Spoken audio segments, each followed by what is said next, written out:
사무엘하 1장 1절에서 10절입니다. 제가 먼저 읽고 한 절씩 교독하겠습니다. 사울이 죽은 후에 다윗이 아말렉 사람을 쳐 죽이고 돌아와 다윗이 시글락에서 이틀을 머물더니 사흘째 되는 날에 한 사람이 사울의 진영에서 나왔는데 그의 옷은 찢어졌고 머리에는 흙이 있더라. 그가 다윗에게 나와 땅에 엎드려 절하매 다윗이 그에게 묻되 너는 어디서 왔느냐 하니 대답하되 이스라엘 진영에서 도망하여 왔나이다 하니라. 다윗이 그에게 이르되 일이 어떻게 되었느냐 너는 내게 말하라. 그가 내게 파여 군사가 전쟁 중에 도망하기도 하였고 무리 중에 중터로 말았고 사울과 그의 아들 요나단도 죽었나이다 하는지라. 다윗이 자기에게 알리는 청년에게 묻되 사울과 그의 아들 요나단이 죽은 줄을 너가 어떻게 아느냐? 그에게 알리는 청년이 이르되 내가 우연히 길보아 산에 올라가 보니 사울이 자기 창에 기대고 병거와 기병은 그를 급히 따르는데 사울이 뒤로 돌아 나를 보고 부르시기로 내가 대답하되 내가 여기 있나이다 한즉 내게 이르되 너는 누구냐 하시기로 내가 그에게 대답하되 나는 아말렉 사람이다 한즉 또 내게 이르시되 내 목숨이 아직 내게 완전히 있으므로 내가 고통 중에 있나니 청하건대 너는 내 곁에 서서 나를 죽이라 하시기로 그가 엎드러진 후에는 살 수 없는 줄을 내가 알고 그의 곁에 서서 죽이고 그의 머리에 있는 왕관과 팔에 있는 고리를 벗겨서 내 주께로 가져왔나이다 하니라. 아멘. 네, 오늘은 사무엘하 우리 1장의 말씀을 함께 묵상합니다. 우리가 보고 있는 성경은 사울을 중심으로 해서 사울의 죽음을 중심으로 해서 사무엘서를 상권과 하권으로 나누고 있어요. 우리가 지난 시간에 사무엘상 31장 마지막 장의 말씀을 통하여서 사울의 죽음을 함께 나누었습니다. 사울은 블레셋과의 전쟁에서 목숨을 잃게 되죠. 사울과 함께 전장에 나갔던 그의 세 아들 역시 목숨을 잃게 됩니다. 사무엘하 1장에서 5장 3절까지의 부분은 다윗이 온 이스라엘의 왕이 되는 과정을 담고 있어요. 우리가 사울이 죽은 후에 자연스럽게 다윗이 온 이스라엘의 왕이 될 것이라고 생각하지만 그는 유다 지파의 왕으로만 7년 6개월을 재임합니다. 사울이 죽은 후에 사울의 군사령관 아브넬이 사울의 아들이었던 이스보셋을 왕으로 세웠기 때문입니다. 그래서 다윗의 가문과 사울의 가문 사이에 전쟁이 일어나요. 그 내용이 바로 사무엘하 1장에서부터 5장 3절까지의 내용입니다. 오늘 말씀은 그 가운데 사울이 죽었다는 소식을 들은 다윗이 그때의 그 일을 기록하고 있습니다. 다윗이 블레셋 아내 요새죠. 자신의 망명지였던 시글락에 머물고 있을 그 당시에 이스라엘 진영에서 도망쳐온 한 사람을 통해서 다윗이 사울과 그의 아들 요나단이 죽었다는 소식을 접하게 됩니다. 이 청년의 보고를 듣고 사울이 죽은 사실을 어떻게 아는지 묻자 너가 사울이 죽은 것을 어떻게 아느냐라고 묻자 자기가 자기 손으로 사울의 부탁에 의해서 내가 그를 죽였습니다라고 이야기해요. 그리고 그 증거물로 사울의 왕관과 팔에 있는 고리를 가져왔다라고 말합니다.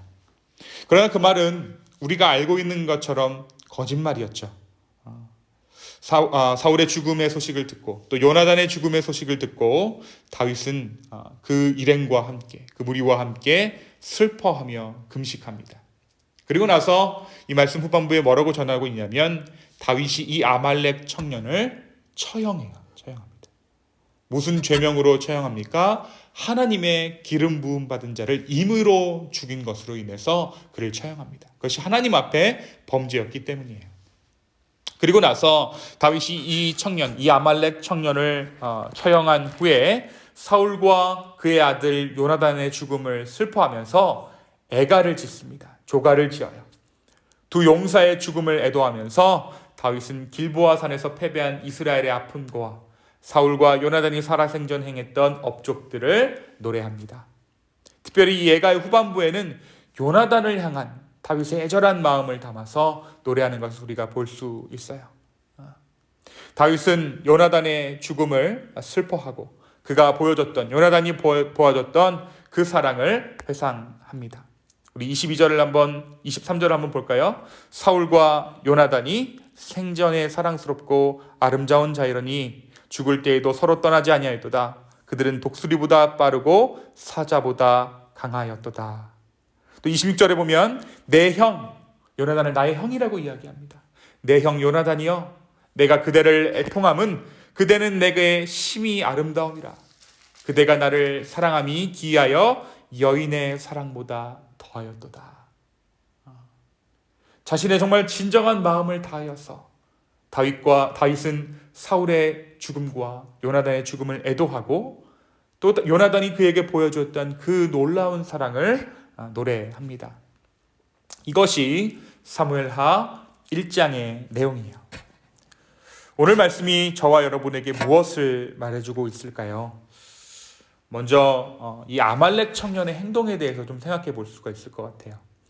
이 아말렉 청년이 사울의 왕관을 들고 다윗을 찾아온 이유가 무엇이었을까요? 아마도 자신의 공적을 인정받기 위해서였을 거예요. 진짜 그것이 그리고 다윗에게 기쁜 소식이라고 생각했을 것이에요.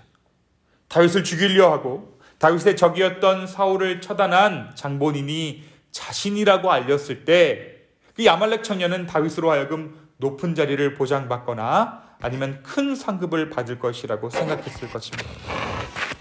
하지만 결과는 어땠습니까? 정반대였습니다. 그는 오히려 죄를 범했다는 이유로 다윗에게 청형당하는 신세가 됩니다. 우리가 말씀 가운데 계속해서 보면 다윗이 일부러 사울을 죽이지 않죠. 2번이나 사울을 살려줍니다. 그 이유가 무엇이었습니까? 그가 기름 부은 받은 자이기 때문이에요. 이 아말렉 병사가 아말렉 청년이 다윗에게 이러한 행동을 했던 이유는 그가 하나님을 몰랐기 때문입니다. 그가 다윗이 어떤 자인지 몰랐기 때문이에요. 우리 역시 하나님을 오해하면 똑같은 실패를 경험할 수 있다는 것이에요. 분명 하나님께서 좋아하실 것이다.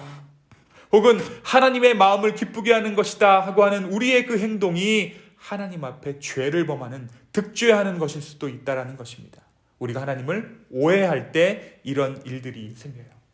특별히 이러한 일들이 언제 일어난다고 말씀이 기록하고 있습니까? 말씀은 이러한 일들은 우리가 하나님을 섬기고자 하는 그 마음과 우리의 욕심이 만났을 때, 우리의 탐심이 만났을 때 이러한 일들이 일어난다고 기록하고 있는 것이에요.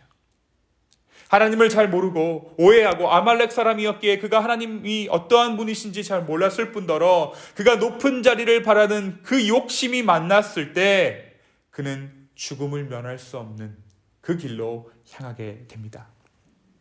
사랑하는 성도 여러분, 우리가 하나님이 먼저 어떠한 하나님이신지를 알아야 하는 이유예요. 날마다의 말씀과 기도 가운데 우리가 그분을 가까이 함으로 하나님이 어떠한 하나님이신지를 깨달아 아는 저와 여러분 되기를 축원합니다. 그래서 우리의 욕심을 채우기 위해 그분을 이용하는 것이 아니라 전심으로 오직 주님만을 바라고 구하는, 그래서 정말 하나님이 기뻐하시는 것이 무엇인지, 무엇이 선한 일이고 무엇이 죄악인지 분별할 수 있는 오늘 이 아침에 저와 여러분 되기를 예수 그리스도의 이름으로 축원합니다. 두 번째, 우리가 이 다윗이 사울의 죽음을 애도하는 이유에 대해서 한번 생각해 볼 수 있는 것 같아요. 다윗은 이전 사무엘상 26장의 말씀을 보면 하나님의 살아계심을 두고 맹세하면서 뭐라고 얘기하냐면 사울을 쳐주십시오라고 이야기해요. 하나님 아버지, 사울을 제거해 주십시오. 지긋지긋한 도망자의 삶을 청산하기를 원했고 늘 자기를 위협하는 죽음의 그늘로부터 벗어나기를 원했던 것이 이 다윗이었습니다. 그런데 오늘 말씀을 보면 다윗이 사울의 죽음을 진심으로 애도해요. 제가 조금 전에 읽었던 것처럼 정말 그들이 살아생전 행했던 그 업적에 대해서 노래하면서 온 이스라엘 가운데 금식을 선포합니다. 과연 다윗이 이 죽음을 두고 슬퍼한 것은 위선적이고 사람들에게 보이기 위한 행동이었을까요? 사실 이 다윗의 애도는 개인적인 슬픔보다는 언약 백성인 이스라엘의 패배를 슬퍼했던 것입니다.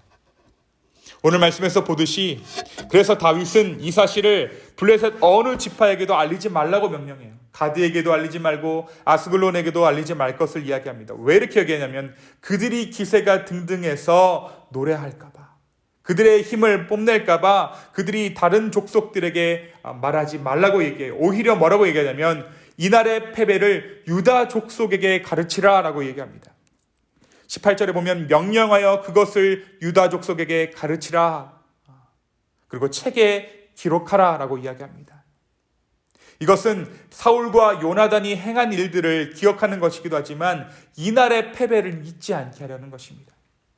사랑하는 성도 여러분, 넘어짐의 기억, 쓰라린 기억들, 실패의 순간을 기억하는 것은 영광의 순간을 기억하는 것보다 중요해요. 그리고 이것은 은혜 가운데 있는 자들에게만 가능한 일입니다. 온전히 회복된 자들만 과거를 돌아볼 수 있어요. 주 안에 지금 있는 자들, 현재 내가 주님의 임재를 경험할 수 있는 사람만 은혜 가운데 지난날의 과오와 실패와 쓰라린 기억들을 바라볼 수 있다는 것이에요. 더 이상 쓴뿌리가 되지 않는 것이죠. 왜냐하면 내가 지금 은혜 안에 있기 때문에.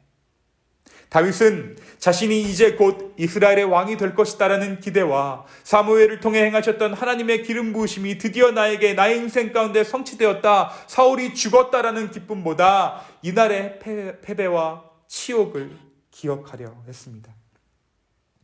사랑하는 여러분, 우리 주님 안에서 넘어졌던 그 순간을 기억하게 되는 것은 아픈 상처를 들춰내어서 덧내는 것이 아닙니다. 오히려 그러한 상처들을 보았을 때 우리는 그 상처와 함께 새겨져 있는 주님의 은혜를 바라볼 수 있는 것입니다. 우리가 수술하고 나면 수술 자국이 남죠. 그렇죠? 상처가 나고 나면 상처 자국이 남아요. 물론 그 자국이 감쪽같이 지워지는 것도 중요하죠. 그런데 선명하게 남겨져 있는 경우도 있습니다. 우리가 그 선명하게 남겨져 있는 그 수술 자국을 보면서 그래, 그때 우리 주님께서 나를 살려주셨지, 나와 함께 하셨지, 나를 만져주셨지 할 수 있다면 그 또한 우리에게 은혜일 것입니다. 오늘 하루 과거의 일들 가운데 실패했던 그 일들과 담대하게 마주할 수 있는, 정말 우리에게 오늘 이 아침에 부어주시는 하나님의 은혜가 풍족하여서 아픔으로 그 과거를 바라보는 것이 아니라 기쁨으로 그 과거를 바라보고 내가 이렇게 변했습니다, 내가 새로운 하루를 살아갈 수 있습니다 라고 고백할 수 있는 저와 여러분의 오늘 하루 되기를 예수 그리스도의 이름으로 축원합니다. 이 시간 함께 기도하겠습니다. 주님, 다시 한번 오늘 이 말씀을 통하여서 주님 우리 가운데 은혜를 주심에 주여 감사합니다. 먼저 우리가 하나님이 어떠한 하나님이신지 오해하지 아니하고 올바로 하나님을 알게 하여 주시옵소서. 정말 금령과 성실함으로 주 앞에 나아가는 당신의 백성들 될 수 있도록 축복하여 주시기를 간절히 원합니다. 주님, 또한 오늘 정말 과거의 일들 가운데 실패했던 그 일들과 넘어짐의 그 현장들과 마주할 수 있는 우리가 되게 하여 주시옵소서. 그 가운데 새겨져 있는 하나님의 은혜를 바라볼 수 있는 놀라운 은혜가 오늘 이 아침 가운데, 오늘 이 하루 가운데 있을 수 있도록 주의 축복도 하여 주시옵소서. 주님, 이 시간 주님의 은혜만을 구합니다. 주여 우리 가운데 함께하여 주시옵소서. 감사합니다. 이 모든 말씀 살아계신 예수 그리스도의 이름으로 기도하였습니다. 아멘.